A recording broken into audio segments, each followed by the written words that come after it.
бид бүхэн хуулийн дор амьдардаг. Хуулиас гадуур шийдвэр гаргахыг надад байхгүй.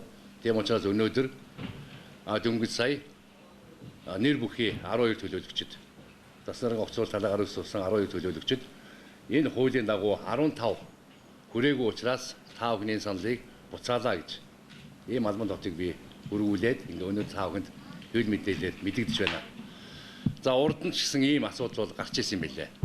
2007 онд засаг дарга байсан Ц Батбаярыг огцруулах талаар тодорхой нэр бүхий төлөөлөгчд гар үсгээ зурж хурлын даргад өргөн барьсан байдаг.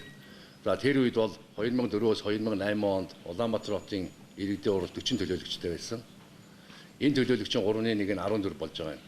Тийм учраас засаг даргыг Батбаярыг огцруулах тэр асуудал нь албан тоо дээр 14 төлөөлөгч.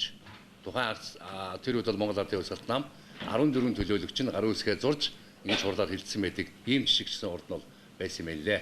Гүтгэлгийн шинжтэй Монгол юу ч хамаагүй бич болно гэсэн тийм сэтгүүгээр бичсэн үндслүүд байна лээ. За энэ талаар бид түрүүн хэлсэн удахгүй тодорхой хариултыг нэг үргэлжлэн өгөх болно.